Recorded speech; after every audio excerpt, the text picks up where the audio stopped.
ప్రభు యేసుక్రీస్తు నామములో మీ అందరికీ వందనాలు. మరి మా బంధువులైన భార్య భర్త దంపతులిద్దరిని కూడా నడిపించాడు ప్రభు. దాన్ని బట్టి వందనాలు చెల్లిస్తున్నాను. ప్రేమైన దేవుని బిడ్డరా, సంవత్సరం అంతా కూడా ఆయన కృపలో మనల్ని భద్రపరిచి కాచి కాపాడారు. మరి ఎంతవరకు మనం ఈ సంవత్సరం అంతట్లో మరి మన జీవితాలు మార్చుకున్నాం. తర్వాత ఈ రోగాలు, బాధలు, కష్టాలు, ఇబ్బందులు ఇవన్నీ కామనే, ఇవన్నీ వస్తూనే ఉంటాయి, పోతూనే ఉంటాయి. కానీ దేవుడు మన నుంచి కోరుకునేది ఏంటంటే పరిపూర్ణత, సంపూర్ణమైన హృదయము మార్పు చెందమని ప్రభు మనల్ని లోకానికి పంపించాడు. ఆయన కూడా వచ్చాడు. కాబట్టి ప్రేమైన దేవుని బిడ్డరా, మరి మీకు చెప్పేది నేను ఒకటే విషయము, ప్రతి వారం కూడా మనం వచ్చి వెళ్ళిపోవటం కాదు, కానీ మన హృదయాలు సిద్ధపరచుకోవాలి అని చెప్తున్నాను నేను. ఏమ్మా, ఈ ఆఖరి ఆదివారం, ఈ సంవత్సరానికి ఇదేవ ఆదివారం, ఆఖరి ఆదివారంలో మనం ఆరాధన చేసాం. దేవుడు మనకి తోడుగా ఉన్నాడు. దాన్ని బట్టి దేవాది దేవుడికి వందనాలు చెల్లిస్తున్నాం. అదేవిధంగా ప్రేమన దేవుని బిడ్డరా, మరి తర్వాత 31st నైటు మరి మనకి ఆరాధన ఉంది కదా. ప్రతి నైట్ కూడా మనము 31st నైట్ ఆరాధనకు వస్తాం కదా. ఆ రోజు మన జీవితాలు సిద్ధపరచుకుని మార్చుకుని మనము కొత్త నూతన సాక్ష్యాలు చెప్పాలని దేవుడి పేరున మనం చేస్తున్నాను. ప్రతిరోజు కూడా నేను అదే ప్రార్థన చేస్తున్నా. అదేదో జరిగింది, ఇదేదో జరిగింది, నువ్వు పాత చింతకాయ పచ్చడి సాక్ష్యాలు కాదు, కానీ నా జీవితము మారింది, నా బ్రతుకు మారింది, నేను ప్రభువుని నేను అంగీకరించాను, ప్రభువుని నా హృదయంలో చేర్చుకున్నాను, రక్షకుడు వచ్చిన దినాలు ఇవి. అంతేనా? క్రిస్మస్ అంటే రక్షకుడిని మన హృదయంలో చేర్చుకుంటమే నిజమైన క్రిస్మస్. కాబట్టి ఎంతమంది చేర్చుకున్నాము, ఎంతమందిని పరిశుద్ధంగా మన జీవితాలు మార్చుకున్నాం అన్నది 31st నైట్ మనం అందరం సాక్ష్యాలు చెప్పాలని దేవుడి పేరిట మనవి చేస్తున్నాను. బలవంతం లేదు. మీరందరూ కూడా ఈ 4 రోజులు బాగా ప్రార్థన చేసుకోండి, పాత రోత జీవితాన్ని విడిచిపెట్టేద్దాం. మనసు, ఆలోచనలు, చూపులు, తలంపులు, నడవడి, ప్రవర్తన మనం మార్చుకుని ప్రభు మార్గంలో నడిచే వారంగా ఉందాం, ప్రభుతో ఉందాం, ప్రభుని మనము దర్శించుకుందాం. కాబట్టి ప్రియమైన దేవుని బిడ్డరా, 31st నైట్ ప్రార్థన ఉంటుంది. తర్వాత అదేవిధంగా మరి ఉదయకాలము ఫస్ట్ కదా. ఏ ఫస్ట్? జనవరి 1 కొత్త సంవత్సరం. హల్లెలూయా. కొత్త సంవత్సరము. మన జీవితాల్లో ఎన్నో కొత్త సంవత్సరాలు వెళ్ళిపోయినాయా లేదా? మన ఊహ తెలిసిన కానించి కూడా కొత్త సంవత్సరాలు ఎన్నో వెళ్ళిపోయినాయి, కానీ కొత్త జీవితం మాత్రం రాలేదు. మన జీవితంలో కొత్తది అన్నది రాలేదు. కాబట్టి ప్రియమైన దేవుని బిడ్డరా, నేను మిమ్మల్ని మనము చేసేది దేవుడి పేరట అంటేది ఏంటి అంటే మన జీవితంలో నూతనమైన మనసు రావాలి, నూతన బ్రతుకు రావాలి, నూతన జీవితము మనకి వస్తే ప్రేమైన దేవుని బిడ్డరా, మరి దేవుడు రాకడ బహు సమీపంగా ఉందని మనకి లోకంలో జరుగుతున్నవన్నీ కూడా మనకి అర్థమవుతుంది. దేవుడు త్వరగా వస్తున్నాడు అని. కాబట్టి అందరం కూడా సిద్ధపడదాం. మరి నూతన సంవత్సరం కూడా ఎదుర్కొందాం. ఎలా ఎదుర్కొందాం? పాత మనసు, పాత జీవితంతో ఎదుర్కొందామా? నూతన జీవితంతో ఎదుర్కొందామా? నూతన జీవితంతో ఎదుర్కొందామండి. దయచేసి మరి మీ అందరికీ కూడా మరి పేరు చెప్పున మీ అందరినీ మనవి చేస్తున్నాను. మనం మారుదాము. ఏదో ఆదివారమే భక్తి కాదు, శుక్రవారమే భక్తి కాదు. నువ్వు బయటకు వెళ్ళినా, లోపలికి వచ్చినా, లోకంలోకి వెళ్ళినా ఒకే మనసు ఉండాలి. ఏ మనసు అది? యేసయ్య మనసు.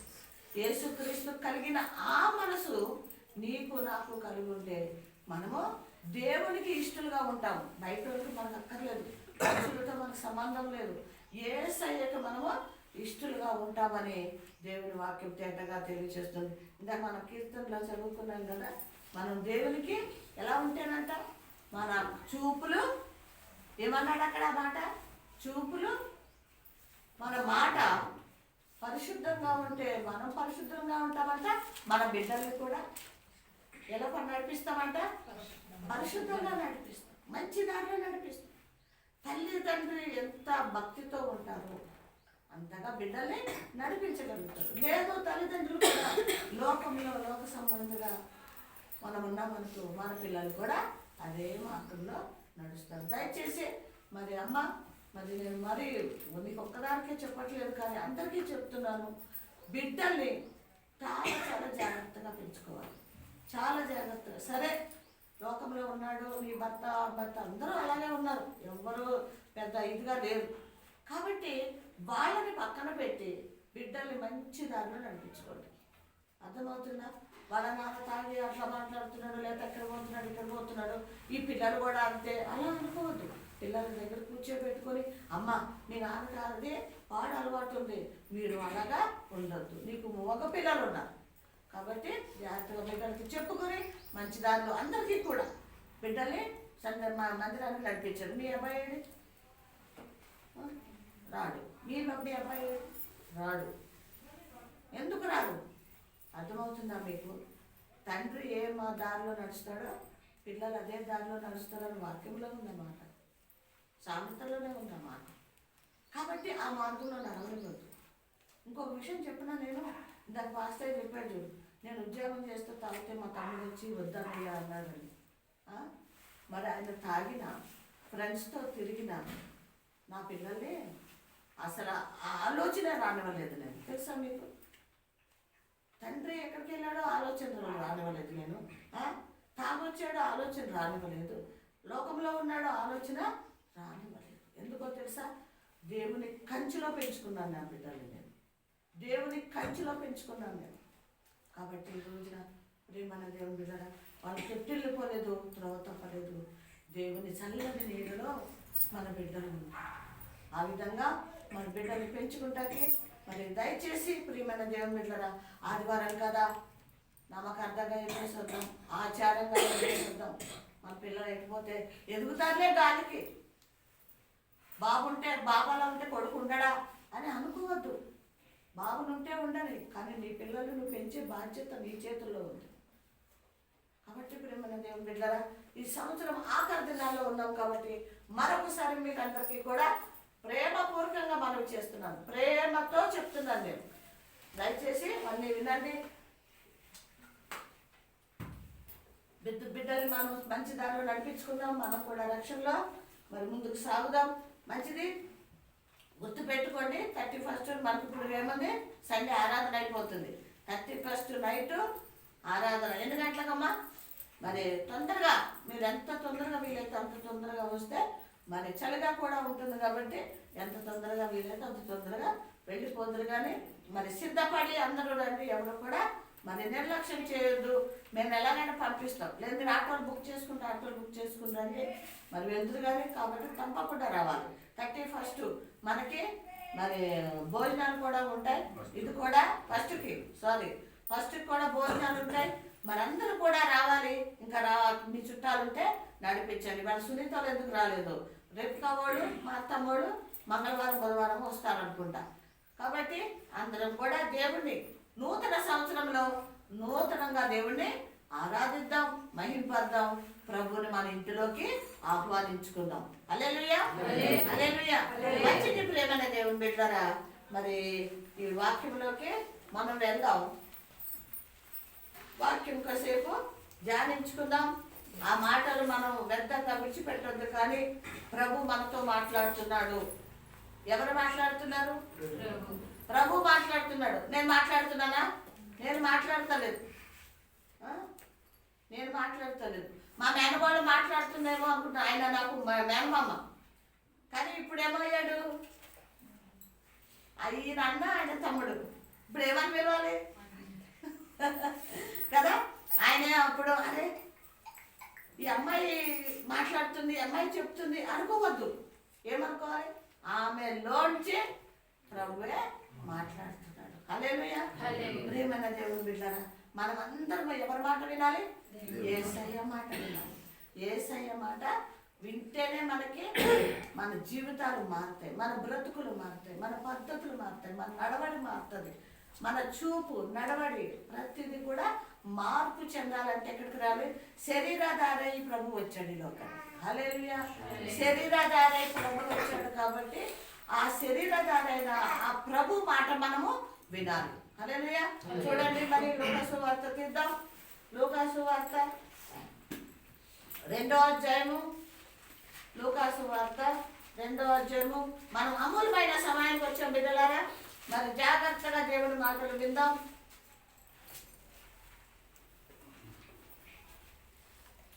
2:4 చదవండి. యోసేపు దావీదు వంశములోను గోత్రములోను పుట్టినవాడు గనుక తనకు భార్యగా ప్రదానము చేయబడి గర్భవతి అయి ఉండిన మరియతో కూడా ఆ సంఖ్యలో వ్రాయబడుటకు గలిలయలోని నజరేతు నుండి యూదయలోని బెత్లెహేమును వడిన దావీదు ఊరికి వెళ్ళెను. చాలమ్మా, ప్రార్థన చేసుకుందాం అందరం కూడా. ప్రభువా, మన హృదయము ప్రభు వైపు చూస్తూ మన మనసు ఆయనకు అప్పు చెప్పుతూ, ప్రభువా నాతో మాట్లాడండి అని మనం ప్రార్థన చేద్దాం. దయగల తండ్రి, ప్రేమగల యేసయ్య, పరిశుద్ధుడా, మీ పరిశుద్ధ పాదములకు నాయన కోట్ల కొద్ది వందనాలు స్తోత్రాలు చెల్లిస్తున్నాం దేవా. ఇదిగో ఆ సంవత్సరం అంతా కాచి కాపాడిన దేవుడు ప్రభా. అయ్యా, ఈ ఆఖరి ఆదివారం మాకు ఇచ్చినందుకు మీ స్తోత్రం నాయన. మమ్మల్ని మీ మందిరానికి నడిపించినందుకు మీ స్తోత్రం. ఆరాధనలో పాటల్లో ప్రభా మహిమ పొందుకున్నందుకు మీ స్తోత్రం. ఈ అమూల్యమైన సమయంలో ప్రభా అయ్యా మీ స్తోత్రం. మా ఆలోచనలు మా తలంపులు ఎటు పోకుండా ప్రభా యేసు నామంలో ప్రభా అయ్యా నాయన ఆకాశం వైపు కనులెత్తి మీ మాటలు వింటూ హృదయంలో మీ వాక్యము నెరవేర్చుకుంటాను దయచేయండి. బలహీనురాలి నన్ను జ్ఞాపకం చేసుకోండి. నన్ను బలపరిచి స్థిరపరిచి సిద్ధపరిచి నా నోట మీ మాట పెట్టిన ఆయన యేసయ్యా మీ స్తోత్రం. బలమైన పాత్రగా నన్ను వాడుకోమని యేసు నామములో ప్రార్థించి అడిగి వేడుకుంటున్నాం తండ్రి. ఆమేన్. హల్లెలూయా, హల్లెలూయా. ప్రేమన్న దేవుని బిడ్డలారా, మనము ఈ వాక్యం ఎప్పటి నుంచి వింటున్నాం? డిసెంబర్ 1 నుంచి మరి ఈ రోజు వరకు కూడా ఇది కంటిన్యూ అవుతుందా లేదా? ఏంటిది? ఏ వాక్యము? యేసయ్య పుట్టాడు. ఎవరు? తల్లి కదా, కన్య అయినా మరియా అని మనము వాక్యం వింటూనే ఉన్నాం కదా. ప్రియమైన దేవుని బిడ్డలారా, వింటున్నాం కానీ హృదయాల్లో ఉందా?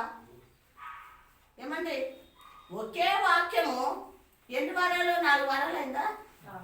శుక్రవారాలు ఆదివారాలు అన్నీ కలిపి తర్వాత క్యారెల్స్కి వెళ్ళినప్పుడు ఇది కంటిన్యూగా రిపీట్ అవుతానే ఉంది. మరి ఎంతమందికి వాక్యము హృదయాల్లో ఉంది? ఈ చిన్న వాక్యమే. ఇంకా చెప్పండి, చదవద్దు, నోటితోనే చెప్పాలి. దూత వచ్చి యేసోపు చెప్తుంది కదా, గర్భవతి అయ్యి నీకు నీ భార్య కుమారుని కనిపిస్తుంది అనేసి. యోసేపు వాళ్ళ ఊరికెళ్ళి ఆయన గురించి సంఖ్యలో రాయించుకోవాలని వెళ్తాడు యోసేపు. అక్కడ దేవుడు ఏసై కుడతాడు పసుపు పాకలో. ఎవరు ఆమెకు చోటు ఇయ్యరు ఇంట్లోకి రావడానికి. ఈ మాటలన్నీ కూడా హృదయంలో మనం ఏం చేయాలి? భద్రపరచుకోవాలి. ప్రియమైన దేవుని బిడ్డలారా, ఇప్పుడు మనం చదువుకున్న వాక్యంలో మరియా పాత్ర ఉంది. ఇక్కడ ఎవరి పాత్ర ఉందండి? మరియా యేసేపు పాత్ర మనం ఇక్కడ చూస్తున్నాం కదా. సరే, ఈ వారం అంతా 2 వారాలు బట్టి వింటున్న వాక్యము మనకి చాలా చాలా మన హృదయంలో ఉంది. మనకు తొందరగా గుర్తొస్తుంది. ఓకే, ఇప్పుడు ఎవరిది పాత్ర? ఆ రక్షకుడు లోకానికి రావటానికి పాత్ర ఎవరిది?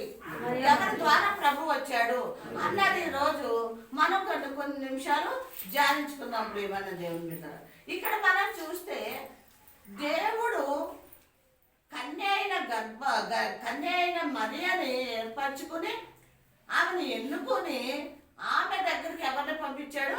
గాబ్రియేలు దూతను పంపించాడండి కదా. గాబ్రియేలు దూతను పంపించి ఆమెకి చెప్పమని చెప్పాడు. ఆయన వచ్చి చెప్పాడు, అమ్మా నువ్వు దండురానివి. మరి దేవుడు ఏం చెప్తున్నాడు? దేవుడు నిన్ను భయపడొద్దు, నువ్వు దేవుడు బిడ్డవి, తర్వాత దేవుడి కుమారుడి లోకానికి వస్తున్నాడు, ఆ రక్షకుడు నీ గర్భంలోనే జన్మిస్తాడు, ఆయన లోకాన్ని రక్షిస్తాడు, ఆయనకి యేసు అని పేరు పెట్టమ్మా అని ఎవరు చెప్పారు? గాబ్రియేలు దూత మరియాకి చెప్పింది. చూడండి ప్రియమైన దేవుని బిడ్డలారా, స్త్రీలుగా కానీ పురుషులుగా కానీ మనము సడన్గా మనము అంగీకరిస్తామా? ఈ మాటలు అంగీకరిస్తామండి? అంగీకరించాం. ఎందుకు అంగీకరించము? ఆల్రెడీ ఆమెకి ప్రధానమైపోయింది కదా, ఆమెకి ప్రధానమైపోయింది.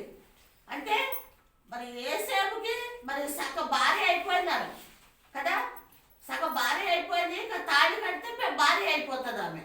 అటువంటి స్త్రీ, అటువంటి ఒక కన్య అయిన ఒక బిడ్డ మనస్తున్నారు మరి అంగీకరిస్తుందా? వాళ్ళ కుటుంబం అంగీకరిస్తుందా? ఆ లోకం అంగీకరిస్తుందా? ఆ ఊరు పక్కనున్న మనుషులు అంగీకరిస్తారా? ఎవరు అంగీకరిస్తారు? ఎవ్వరు కూడా అసలు దేనికి ఒప్పుకోరు. ఎవరు కూడా ఒప్పుకుంటారండి? ఒక వయసు పిల్ల గర్భవతి అయిందంటే ఎవరైనా ఇది పరిశుద్ధాత్మ ద్వారా జరుగుతుంది అని ఎవరైనా నమ్ముతారా? ఈమె చెప్తుంది, దేవుడు నాతో మాట్లాడాడు, నీకు పరిశుద్ధాత్మ ద్వారా నువ్వు గర్భవతి అవుతావు, కుమారుని కంటావు అని ప్రభు చెప్పాడు అని చెప్తుంది. కానీ ఎవరన్నా వింటారా? ఎవరో కాదండి. ఇక్కడ కూర్చున్న మనమే వినం. ఇక్కడ కూర్చున్న మనమే వినం. ఏమంటామో తెలుసా? ఇవన్నీ మాయ మాటలు, అబద్ధాలు. ఈమెకి ఎలా వచ్చిందో ఈ గర్భం అని సూటి పొట్టి మాటలతో చంపేస్తారా? చంపేట ఆమెను కత్తితో పడవక్కర్లేదు, విషం వేసి చంపక్కర్లేదు, కానీ ఖాళీ మాటలతోటే మనం చంపేస్తాం.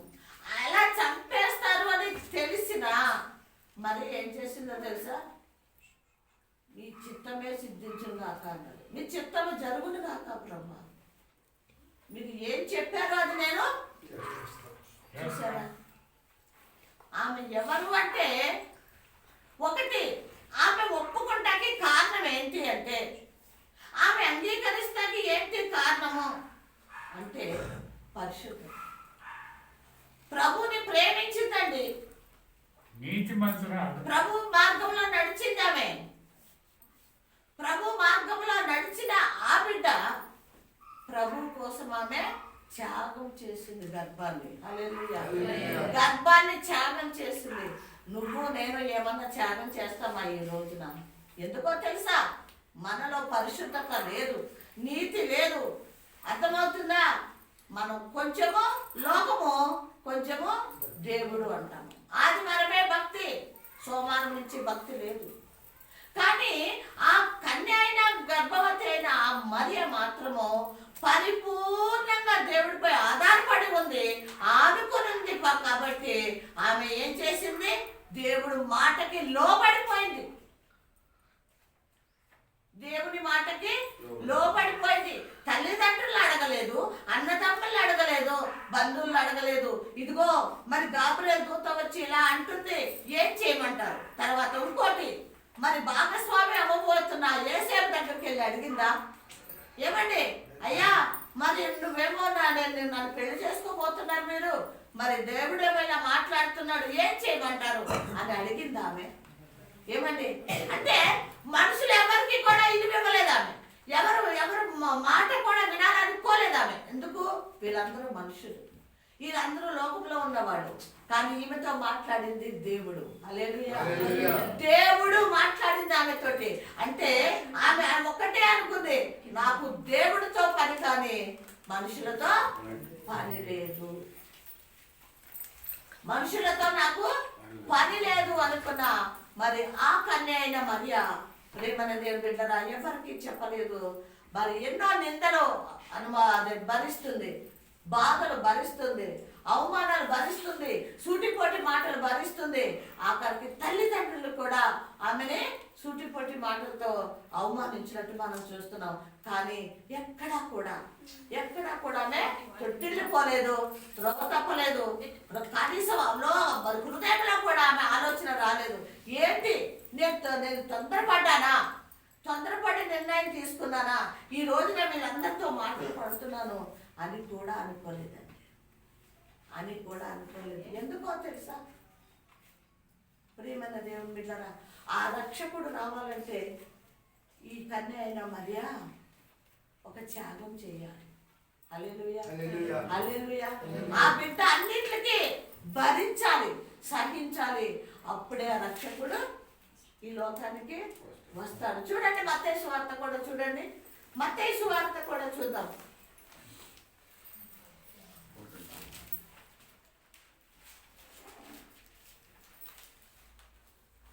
మత్తయి వార్త 1వ అధ్యాయము 19వ వచనం నుంచి చదువుకుందాం. ఆమె భర్త అయిన యోసేపు నీతిమంతుడై ఉండి ఆమెను అవమానపరచనల్లక రహస్యముగా ఆమెను విడనాడ ఉద్దేశించింది. చాలండి ప్రియమైన దేవుని బిడ్డలారా, ఇక్కడ మనము నేర్చుకోవాల్సింది, జాగ్రత్తగా వినవలసింది, ఆమె భర్త అయిన యోసేపు నీతిమంతుడై ఉండగా, ఎవరంట? ఏముంది ఆయనకి?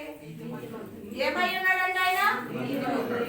ఆమె భర్త అయిన యోసేపు నీతిమంతుడై ఉండగా ఆమెని అవమానపరచడానికి ఇష్టపడలేదు.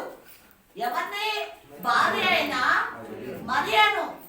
జ్ఞాపకం చేసుకున్న పురుషులారా, స్త్రీలు కానీ పురుషులు కానీ ఎప్పుడైతే దేవుని భయము, రెండోది నీతి, పరిశుద్ధత మనలో ఉన్నప్పుడు ఒకరు అవమానపరచుకోము. భార్యని భర్త అవమానపరచడు, భర్త భార్యని అవమానపరచడు. ఎందుకు?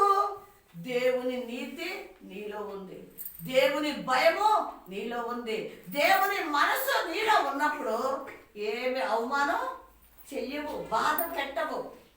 ఈ నీతిమంతుడైన యోసేపు ఆమెని అవమానపరచకుండా రహస్యంగా వదిలేద్దాం అనుకున్నాడండి. ఎలా వదిలేద్దాం అనుకున్నాడు? రహస్యంగా ఆమెని వదిలేసి నేను వెళ్ళిపోదాం అనుకుని హృదయంలో అనుకున్నాడా? ఎవరికన్నా చెప్పాడు? ఏమండి? హృదయంలోనే అనుకుంటున్నాడు. ప్రియమైన దేవుని బిడ్డలారా, మన హృదయం ఎప్పుడు కూడా లోక సంబంధమైనవి ఆలోచిస్తుంటాయి. మాటలు, తలంపులు కదండి. హృదయంలో చాలా చెత్త నింపుకుంటాం. వాళ్ళ గురించి, వీళ్ళ గురించి, లేకపోతే అది ఇది చాలా ఉంటుంది మన హృదయంలో. మరి ప్రభు వింటున్నాడా లేదా? మనమేమనుకుంటున్నాం? నేను హృదయంలోనే కదా అనుకున్నాను, నేను ఎవరి ముందు అనలేదు కదా అంటే గొడవ అవుతుంది. అనలేదు కాబట్టి హృదయంలోనే ఉంటుంది. ఇక్కడ యోసేపు ఏదైతే తలస్తున్నాడో అది ఎవరు విన్నారు? దేవుడు విన్నాడు. వెంటనే మళ్ళీ ఎవరు వచ్చారు? ఆయన నిద్రిస్తూ ఉన్నప్పుడు. చదవండమ్మా.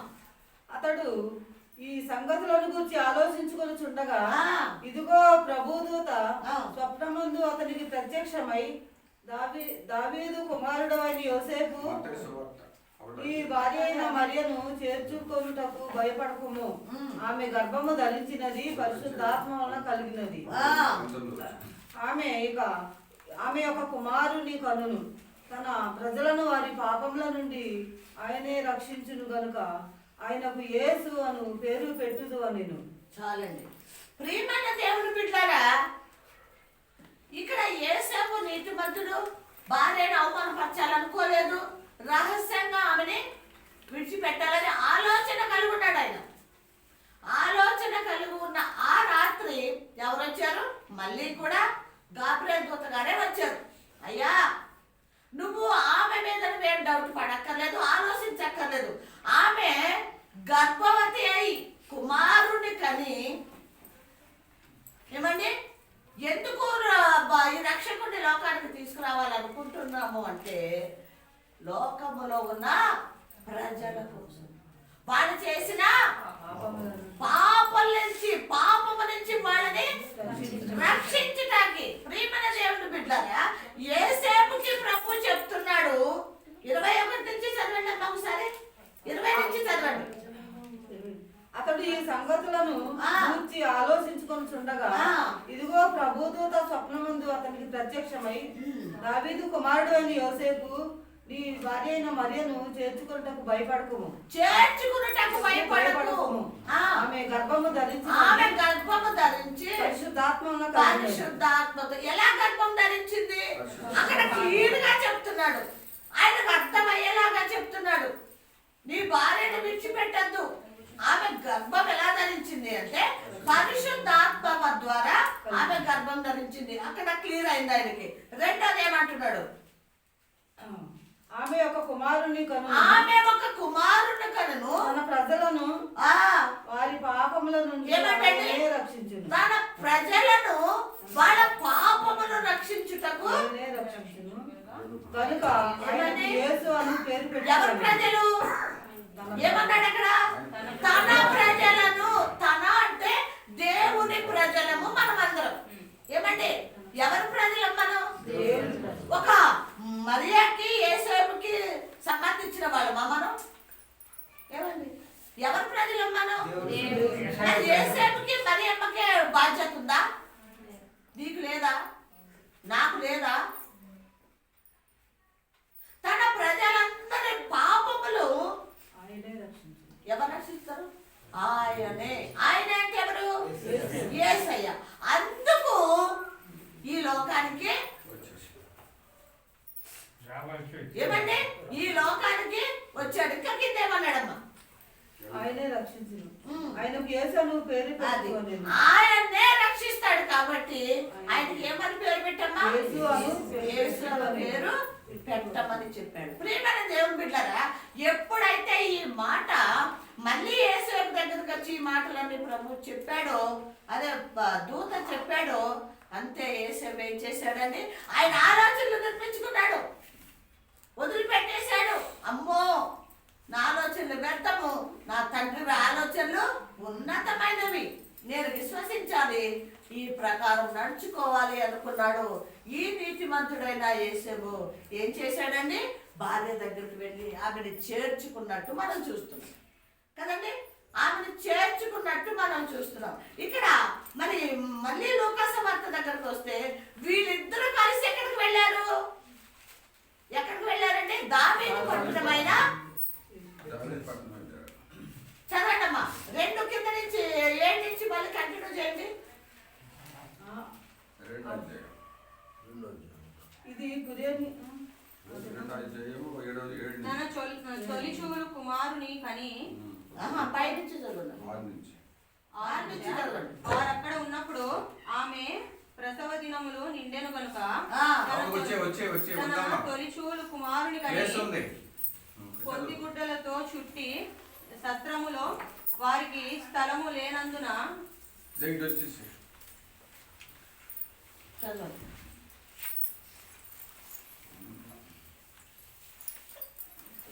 చదవండమ్మా. పొత్తి గుడ్డలలో చుట్టి సత్రములో వారికి స్థలము లేనందున ఆయనను పశువుల తొట్టిలో పరుండ పెట్టెను. ఆ దేశములో కొందరు గొర్రెల కాపరులు, చాలమ్మా, ఇంకా చాలండి. గొర్రెల ఇంకా మనకంతా కూడా ఈ వాక్యం మనందరికీ కూడా తెలిసిందే. ఇక్కడ ప్రియమైన దేవుని బిడ్డలారా, మరియతో మాట్లాడాడు ప్రభు, అంగీకరించింది, స్వీకరించింది, ఆ ప్రకారంగా గర్భం ధరించింది. ఎవరండి? కన్యైన మరియమ్మ. తర్వాత యేసేపు దగ్గరికి కూడా వెళ్ళాడు. యేసేపు కూడా మొత్తం చెప్పాడు, అయ్యా, నీ భార్య పరిశుద్ధాత్మ ద్వారా గర్భం ధరించిందే కానీ ఇంకా వేరేది ఒకటి కాదు. ఆయన ప్రజలు పాపము నిమిత్తము. ఎవరి ప్రజలు? ఆయన ప్రజలు. మనమందరం ఎవరి ప్రజలు అండి? దేవుని ప్రజలు. వాళ్ళ పాపము నిమిత్తము ఆయన ఇక్కడికి రక్షకుడుగా వచ్చాడు. ఎలా వచ్చాడంటే రక్షకుడుగా వచ్చాడు. ఇదే మనం పండుగ జరిపించుకుంటాం కదండి. ఎవరు అందరం కూడా క్రిస్మస్ ఎప్పుడు వస్తుంది మనకి? డిసెంబర్ 25వ తారీఖు క్రిస్మస్ పండగ. క్రిస్మస్ పండగ అసలు క్రిస్మస్ పండగ ఎందుకు వచ్చింది? దాని ముందు ఈ పండగ రావటానికి, యేసయ్య రావటానికి మరి ఎవరు త్యాగం చేశారు, ఎవరి ద్వారా మరి ప్రభు వచ్చాడు అన్నది మనకి క్లియర్గా తెలియదు. తెలుసా మీకు? ఎంతమందికి తెలుసు కదండి? మరి కొంతమందికి తెలుసు, కొంతమందికి పండగ అంటే పండగ 25వ తారీఖు, డిసెంబర్ 25వ తారీఖున క్రిస్మస్ పండగ. జనవరి 1కి మళ్ళీ ఇంకేంటి? కొత్త సంవత్సరం. అసలు కొత్త సంవత్సరం ఎందుకు వచ్చింది, దేని గురించి వచ్చింది కూడా మనకి డీటెయిల్గా తెలియదు. ప్రియమైన దేవుని బిడ్డలారా, చూడండి, ఇక్కడ మనం చాలా జాగ్రత్తగా విందాం. యేసయ్య రక్షకుడుగా వచ్చాడు అని మనం చదువుకుంటున్నాం, వింటున్నాం. ఎందుకు వచ్చాడు రక్షకుడుగా? పాపులను రక్షించడానికి. సరే, నేను రక్షిస్తాకే వచ్చాను అని ప్రభు చెప్తున్నాడు. ఎలా రక్షిస్తాడు? ఎలా నడిపిస్తాడు మనల్ని? పాపం నుంచి మనల్ని ఎలా విడిపిస్తాడు? పరిశుద్ధంగా ఎలా చేస్తాడు అన్నది మనందరికీ తెలియదు. రక్షకుడు వచ్చాడు లోకానికి, కానీ ఆయన ఎలాగ మనల్ని నడిపిస్తాడు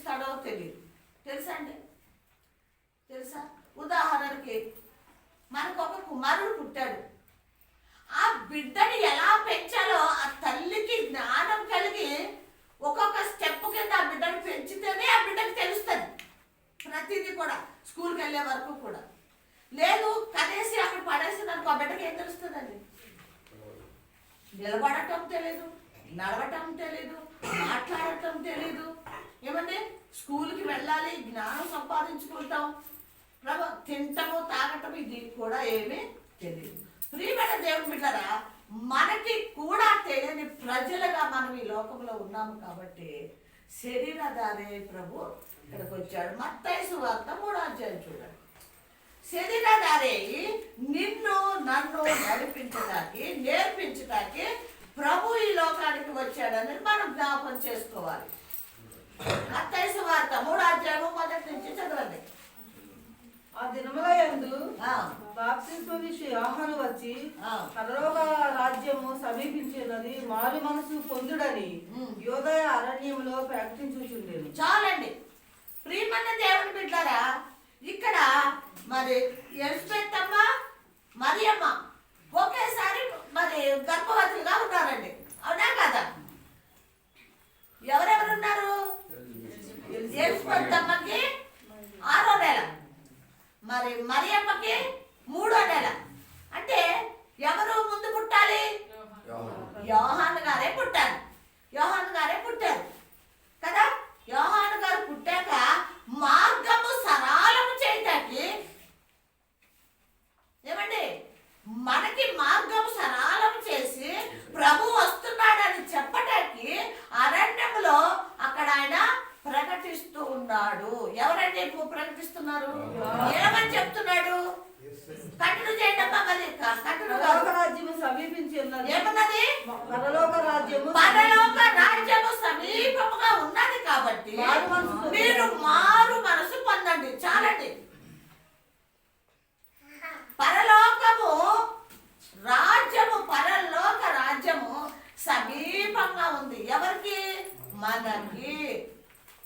ఒకవేళ మనం అందరం అనుకుంటున్నాం లోకమేమంది, ఈ రాజ్యమేమంది, ఈ ఎంజాయ్మెంట్ ఏమంది, ఇదిగో ఇక్కడ ఇది సంపాదించుకుందాం, అది తిందాం, ఇది పోగు చేసుకుందాం, ఇదిగో ఈ పాపంలో జీవిద్దాం, ఈ శరీర నీచలు కోరికలు లేదా వెండి బంగారాలు ఆస్తులు అంతస్తులు మేడలు విద్యలు ఇదేనేమో జీవితము అనుకుంటూ జీవిస్తున్నాం మనం.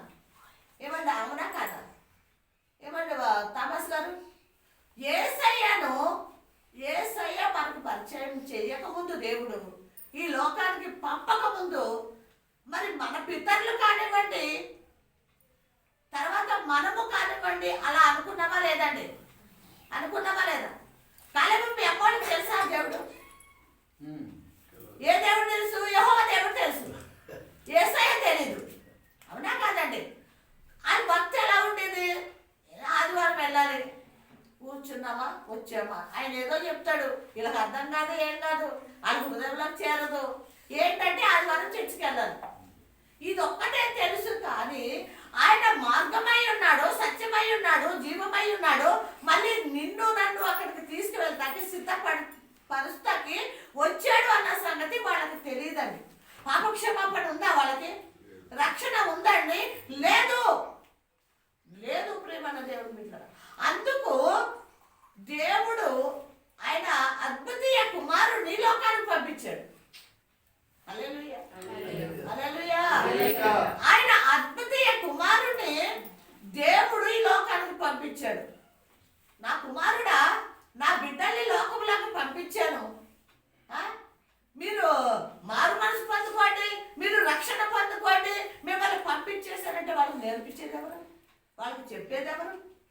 ఏమండి, యేసయ్య రాకపోతే ఈ స్థితిలో మనం ఉందుమా? ఒక్కసారి జ్ఞాపకం చేసుకోండి, జ్ఞాపకం చేసుకుందాం. ఈ స్థితిలో మనం ఉందమా? పాపాలు ఒప్పుకోవాలి, పశ్చాత్తాపడాలి, బాప్తిసం తీసుకోవాలి, మనము పరిశుద్ధులుగా జీవించాలి అన్నది ఎవరు చెప్పారు మనకి? అదండి. అందుకు ఆయన మనిషి కుమారుడుగా అద్వితీయ కుమారుడిని బలించేశాడు, సమర్పించేశాడు లోకానికి. దేవుడు ఎవరు అర్పించేశాడండి? ఆయన కుమారుణ్ణి మనకు ఎలా ఇచ్చాడు? ఒక బహుమతిగా ఇచ్చాడు. అందుకే మన క్రిస్మస్ పండగకి మనం బహుమతులు ఇచ్చుకుంటాం కదండి, గిఫ్ట్లు ఇచ్చుకుంటాం, భోజనాలు పెడతాం. ఎందుకు? దేవుడే ఆయన కుమారుణ్ణి బహుమతిగా మనకి ఇచ్చాడు. ఇక్కడ యోహాన్ని ముందు పంపించాడు, నువ్వు వెళ్ళి మార్గము సరళము చెయ్యి. ఇదిగో దేవుని రాజ్యము సమీపించి ఉంది, నువ్వు మారు మనసు పొందు. నీవు మారు మనసు పొందకపోతే పరలోక రాజ్యము నీకు లేదు. స్టార్టింగ్ నుంచి ప్రభు రాకముందు నుంచి ఈ మాట చెప్తానే ఉన్నాడు మనకి. ఏమండి, యోహాను దగ్గర నుంచి మళ్ళీ ఈ రోజు వరకు కూడా మనకి ఈ మాట చెప్తున్నాడు. ఏ పొందమంటున్నాడు? మారు మనసు పొందామా? మారు మనసు పొందామా? సంఘాల్లో బోధిస్తూనే ఉన్నారు, చెప్తూనే ఉన్నారు, మారు మనసు అన్నదే రాదు. పరలోక రాజ్యము సమీపంగా ఉంది, నువ్వు మారు మనసు పొందు అని అక్కడ ప్రభువు యోహాను ద్వారా పలికిస్తూ ఉన్నాడండి కదా. మనకి ఆయన చెప్పి వెళ్ళాడు కదా. చెప్పి వెళ్ళిపోయిన తర్వాత కిందకు వస్తే, ప్రియమైన దేవుని బిడ్డలారా, కిందకు వస్తే మళ్ళీ మత్తయి సువార్త 3:16 చదవండి. యేసు బాప్తిస్మము పొందిన వెంటనే నీళ్ళలో నుండి ఒడ్డునకు వచ్చెను.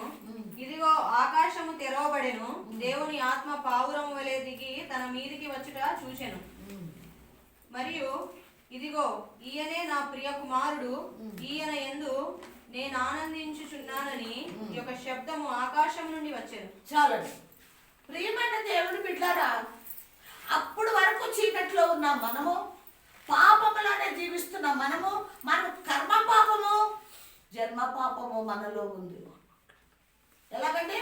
ముందు జన్మతా పాపులము, కర్మతా పాపులము. ఈ పాపము చీకట్లో పతనమైపోతున్న మనల్ని, పాడైపోతున్న మనల్ని, చీకట్లో అపవాది గారి చేతుల్లో బందీలుగా ఉన్న మనల్ని విడిపించటానికి ప్రభువుని పరిచయం చేస్తున్నాడు దేవుడు. హల్లెలూయా. ఏమని పరిచయం చేశాడు? ఇదిగో నా ప్రియ కుమారుడు. ఏమంటున్నాడు? ఒక శబ్దం ఏమొచ్చిందంట? పరలోకం నుంచి ఏం శబ్దం వచ్చిందండి? ఇతడే నా ప్రియ కుమారుడు, ఇతను బట్టి నేను ఆనందించుచున్నాను. ఇక్కడ మనకి ఆయన మనకి పరిచయం చేస్తున్నాడు. ఎవరిని? యేసయ్య. ఎవరు చేస్తున్నారు? తండ్రి, ఇదిగో మిమ్మల్ని రక్షించటానికి వచ్చిన నా కుమారుడు, మీ పాపములు పరిహరించటానికి వచ్చిన నా కుమారుడు, మీ పాపములు కడగటానికి వచ్చిన నా కుమారుడు, మీ చీకటి జీవితాలు విడిపించటానికి వచ్చిన నా కుమారుడు, మీ బ్రతుకులు మార్చటానికి వచ్చిన నా కుమారుడని తండ్రి మనకి పరిచయం చేస్తున్నాడు కొడుకు. ఎందుకు బాప్తిసం తీసుకున్నాడు? యేసయ్య ఎందుకు బాప్తిసం తీసుకున్నాడు అని చెప్పాలి.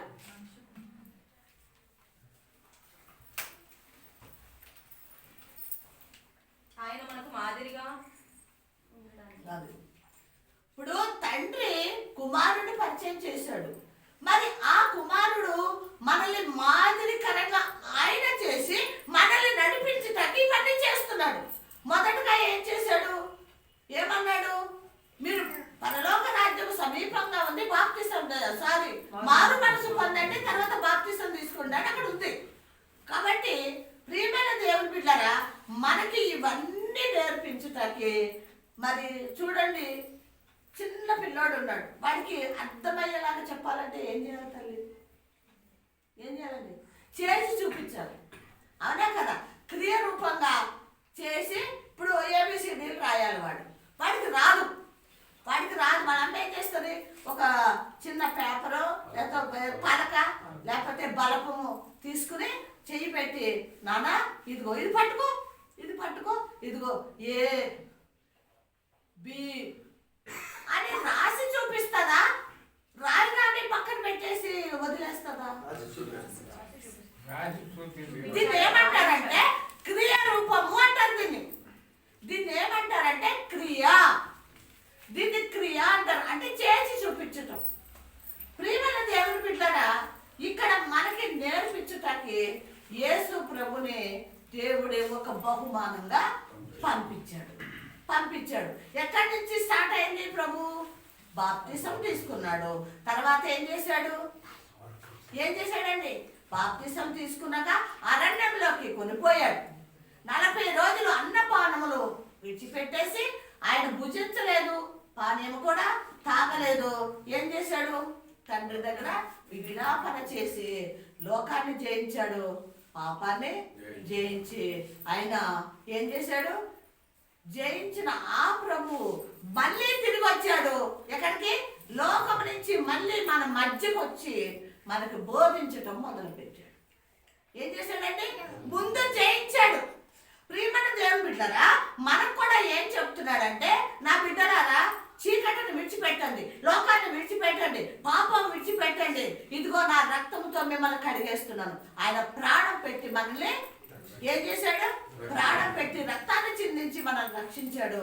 అప్పుడు చెప్తున్నాడు, ఇక లోకంతో సావాసము చేయదు, లోక సంబంధం మీకు ఉండటానికి వీలు లేదు, నన్ను వెంబడించండి. ఈయన 40 రోజులు అరణ్యంలో ఆయన ఉపవాసం ఉండి లోకాన్ని, పాపాన్ని, అపవాదాన్ని జయించి వచ్చిన తర్వాత ఆయన చేసిన పని ఏంటో తెలుసా? ఎక్కడికి వెళ్ళాడండి? సముద్రం దగ్గరికి వెళ్ళాడు. వలలు కడుక్కుంటున్నాడు పేతురు గారు, యోహాను గారు. ఏమన్నాడు? మిమ్మల్ని మనుషులు పట్టే జాలరులుగా చేస్తాను, నన్ను వెంబడించండి అన్నాడు. అంటే అప్పుడు వరకు వాళ్ళు లోక సంబంధమైన చేపలు పట్టుకుంటున్నారు. ఏం చేస్తున్నారండి? అప్పుడు వరకు చేపలు పట్టుకుంటున్నారు. ఎప్పుడైతే ప్రభు ఆ మాట అన్నాడో ఏం చేశారు? వెంటనే విడిచిపెట్టేశారు, ఆయనని వెంబడించారు. ఇప్పుడు నిన్ను నన్ను కూడా, మనందరినీ కూడా ఏం చేయమంటున్నాడు? నన్ను వెంబడించు. మనము పాపాలు ఒప్పుకొని పశ్చాత్తాపడి బాప్తిసం తీసుకొని రక్షణ పొందుకున్నాక ఎవరిని వెంబడించాలి? యేసయ్యని. అంటే వెంబడించడం అంటే ఏంటి? మందిరానికి రావటం, వాక్యం వినటం, ప్రార్థన చేయటం, ఆరాధన చేయటం, పరిశుద్ధంగా జీవించటం, నీతిగా జీవించటం, ఇది వెంబడించటం. ఇక లోకము విడిచిపెట్టాలి, లోక మర్యాదలు విడిచిపెట్టాలి, లోకంలో ఉన్నవి అన్నీ కూడా విడిచిపెట్టి నన్ను వెంబడించటం అంటేనే ఏంటి? ప్రభు మాట వింటూ ఆయన మార్గంలో నడవటమే మనము వెంబడించటం. ఆ విధంగా ప్రభు మనకు అన్ని ఎన్ని సంవత్సరాలు నేర్పించాడండి? ఎన్ని సంవత్సరాలు నేర్పించాడు? 3.5 సంవత్సరాలు కదా.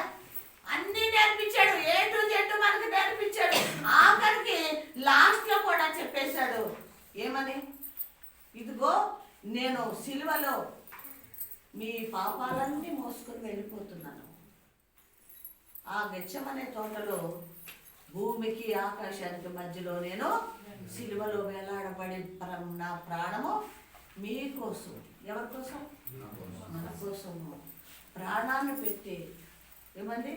ప్రాణం పెట్టి మరణించి ఆయన తిరిగి లేచి 40 రోజులు మళ్ళీ అందరికీ కనపడి కూడా మళ్ళీ కూడా ఎక్కడికి వెళ్ళిపోయాడు? తండ్రి దగ్గరికి ఆయన ఆరోహణం అయిపోయినట్టు మనం అంటే ఎండ్ అయిపోయింది చెప్పేశాడు. ఎక్కడి నుంచి స్టార్ట్ చేశాడు? పరలోక రాజ్యము సమీపంగా ఉంది, మారు మనసు పొందండి, బాప్తిసం తీసుకోండి, రక్షణ పొందుకోండి, నన్ను వెంబడించండి అన్నాడు. మరి ఎంతమంది ఈ విధంగా జీవిస్తున్నాం చెప్పండి అమ్మా? ఎంతమంది దేవుడిని అనుసరిస్తున్నామా? దేవుడు మాట వింటున్నామా? దేవుడి మార్గంలో నడుస్తున్నామా? వాక్యం చదువుతున్నామా? వాక్యాన్ని నెవరు వేసుకుంటున్నామా? ఆరాధిస్తున్నామా? ప్రార్థిస్తున్నామా? ప్రభువా నువ్వే కావాలి, నీతోనే నేను ఉంటాను అని ఎప్పుడు మనం ప్రభు దగ్గరికి వచ్చాం? ఎప్పుడైతే ప్రభు ఇవన్నీ కూడా మాదిరికరంగా చేసి ఆయన సిలువలో ప్రాణం పెట్టి తర్వాత లేచి మళ్ళీ కూడా తండ్రి దగ్గరికి ఆరోహణం అయిపోయాడు. అంటే ఎలా వచ్చాడు? ఒక శరీరాన్ని ధరించుకుని వచ్చాడు, ఒక మానవుడిగా వచ్చాడు, దావీదు కుమారుడుగా వచ్చాడు, నీకు నాకు అన్ని నేర్పించాడు, మన మధ్యలోనే ఉన్నాడు. కానీ మన మధ్యలో ఉన్న మన పాపం ఆయనకు అంటలేదు. జాగ్రత్త ప్రియమైన దేవుని బిడ్డలారా, మన మధ్యలోనే ఉన్నాడు, లోకములోనే ఉన్నాడు. ఇది లోకము, పాపపు లోకం. ఇది అంటిందా పాపపు లోకము? మనుషులతో ఉన్నాడు ఆయన? మనుషులు చేసినట్టు నడిచినట్టు నడిచాడు ఆయన? లేదు. ప్రత్యేకించబడ్డాడు ఆయన. పరిశుద్ధుడుగానే ఉన్నాడు. ఆకారానికి మనిషిగా ఉన్నాడు, కానీ ఆయన ఎవరు? పరిశుద్ధుడండి. పిలుపులో ఉందా మాట? ఆకారానికి ఎవరు? మానవుడే, మనిషి కుమారుడే, కానీ ఆత్మలో పరిశుద్ధుడు. నువ్వు నేను కూడా మనం మనుషులుగానే జీవిస్తున్నాము. నీలో నాలో ఎవరి రక్తం ఉంది? కడుక్కున్నామా? చెప్పండి, కడుక్కున్నామా? నిజమేనా? విశ్వాసం ఉందా మీకు? మేము పరిశుద్ధంగా ప్రభు రక్తం కడుక్కున్నాము, రక్తాన్ని ధరించుకున్నాము, పరిశుద్ధంగానే జీవించాలి, నీతిగా ఉండాలి అనే ఒక సమర్పణ మనలో ఉందా? ప్రియమైన దేవుని బిడ్డలారా, మన పాపాలన్నీ కూడా పట్టుకెళ్ళి ఎక్కడ పెట్టేశాడు? ఆ సిలువలో పెట్టేశాడు. నీకు నాకు పరిశుద్ధత ఇచ్చాడు. మరి సిద్ధంగా ఉన్నామా పరలోకానికి వెళ్తానికి? ఆయన వెళ్ళిపోయాడు. ఆయన చెప్పాడు, అన్నీ చేశాడు, మళ్ళీ వెళ్ళిపోయాడు. ఎక్కడికి వెళ్ళిపోయాడు? మనకంటే ముందుగా ఎందుకు వెళ్ళిపోయాడు? ఇదిగో మీకోసం నేను నివాసములు సిద్ధపరచడానికి వెళ్తున్నాను బిడ్డలారా, నేను మళ్ళీ తిరిగి వస్తాను. అప్పుడు వరకు మీరు ఏం చేయండి? ఇదిగో ఈ మందిరంలోనే మీరు నిలిచి ఉండి కనిపెట్టి ప్రార్థన చేయండి, నేను వస్తాను, అప్పుడు మిమ్మల్ని తీసుకువెళ్తాను అన్నాడు. ఏమండి, ఆ రక్షకుడు బాలుడుగా వచ్చాడు కదా, ఆయన ఎందుకు వచ్చాడు? ఏం చేయటానికి వచ్చాడు? ఏం చేస్తే మనం మళ్ళీ ఆ రక్షణను పొందుకున్నాము అన్నది మనకు అన్ని వివరంగా చెప్పాడు. మరి ఆ విధంగా ఉన్నామా? అప్పుడు వెళ్తామా మనం? ఏమండి, ఆదివారం భక్తి చేస్తే వెళ్ళము, శుక్రవారం భక్తి చేస్తే వెళ్ళము, పండగ భక్తి చేస్తే వెళ్ళము. ఏమంటారు? ఏం చేయాలి? నిత్యము నిత్యము ప్రభుని ఏం చేయాలండి? ఆరాధించాలి, ప్రార్థించాలి. మా కుటుంబాలు ఉన్నాయండి. వాళ్ళ నాన్నోళ్ళు, వీళ్ళ నాన్నోళ్ళు, వీళ్ళందరూ ఒక కుటుంబం. వాళ్ళు పితరులు. అప్పుడు యేసయ్య లేడు కాబట్టి వాళ్ళకి రక్షణ లేదు, పాపం బాప్తిసాలు లేవు. ఏమైపోయారు? ఆత్మలు ఎక్కడికి వెళ్ళే మనకు తెలియదు. ఇప్పుడు దేవుడి కృపను బట్టి మరి వీళ్ళ కుటుంబం పెద్దది. అన్నదమ్ములు 5, వీళ్ళ నాన్నోళ్ళు 5 అన్నదమ్ములు. ఇక్కడ నాకు తెలిసింది, నేను నమ్ముతుంది ఏంటి అంటే, మా 2 కుటుంబాలే దేవుడు మమ్మల్ని పిలిచి ఆయనకి సమీపంగా నడవటానికి, ఆయన కోసం సిద్ధపడటానికి ఏర్పరచుకున్నాడు. హల్లెలూయా. అందుకే ప్రభు అన్నాడు కదా, అనేకుల్ని పిలుస్తాను, కొందరే కొందరినే నేను ఏర్పరచుకుంటాను. చాలా మంది వీళ్ళు ఎంతమంది ఉంటారండి నెమ్మదికి? మీ వాడు, మీ ఫ్యామిలీ ఒక 20 మంది ఉంటారా? అన్నదమ్ములు, పిల్లలు పిల్లలు పిల్లలు. తాతయ్య గారు, చిన్న తాతయ్య పాస్టర్ గారే, మళ్ళీ వాళ్ళ అబ్బాయి పాస్టరే. పాస్టర్ సేవలు చేశారు. కాబట్టి కొన్ని కుటుంబాలు రక్షింపబడ్డాయి. క్రైస్తవులుగా ఉండి కూడా నమ్మకార్థంగా జీవిస్తూ అట్లా. అదండి నేను అనేది, అదే మనం అందరం క్రైస్తవులమే, దేవుడి బిడ్డలమని చెప్పుకుంటున్నాం, చర్చికి వెళ్తున్నామని చెప్పుకుంటున్నాం. నీవు నీ హృదయాన్ని ప్రభుకి ఇచ్చావా, లేదా నీ హృదయంలోకి ప్రభుని చేర్చుకున్నావా? అది మనం నేర్చుకోవాల్సింది ఈ రోజు. ఆఖరి ఆదివారం ప్రియమైన దేవుని బిడ్డల, ఈ పరిశుద్ధాత్మ దేవుడు నన్ను ప్రేరేపించిన ఈ మాటలు ఈ రోజు బోధించాను నేను. మరియమ్మ మా దేశం గురించి మనం ఈరోజు చెప్పేసుకోవచ్చు, అది కంటిన్యూ అవుతుంది వాక్యము కాదు. లోతైన మాటలు కావాలి మనల్ని బ్రతికించే మాటలు, మనల్ని సిద్ధపరిచే మాటలు మనం ఎప్పుడైతే నేర్చుకుంటామో ఆ ప్రభు కోసం మనము ఏం చేస్తాం? ఆరాధనలో, ప్రార్థనలో దేవుని మహిమపరిచి ఆయనతో నడవటానికి సిద్ధపడతాం. కాబట్టి ప్రియమైన దేవుని బిడ్డలారా, ఆయన వెళ్ళాడు. ఎప్పుడు వెళ్ళాడండి? ఆయన లేచాక వెళ్ళాడు, మళ్ళీ త్వరగా వచ్చేస్తున్నాడు. హల్లెలూయా. ఆయన త్వరగా వస్తున్నాడు కాబట్టి కాబట్టి ఆయన రాకడలో బిడ్డలారా మనకి ఏమేమైతే చెప్పాడో, ఏమేమైతే చేసి చూపించాడో ఆ ప్రకారంగా చేద్దాం. ఆయనను వెంబడిద్దాం, ఆయన వైపే చూద్దాం. కిందన్న వాటిని చూడకు, పైన ప్రభును చూడు, ఆయనతో నడువు. ఆయన వస్తాడు, నన్ను మనందరినీ కూడా ఆ రాజ్యానికి తీసుకువెళ్ళిపోతాడు. హల్లెలూయా, హల్లెలూయా. వాక్యం దేవుడు దీవించి ఆశీర్వదించును.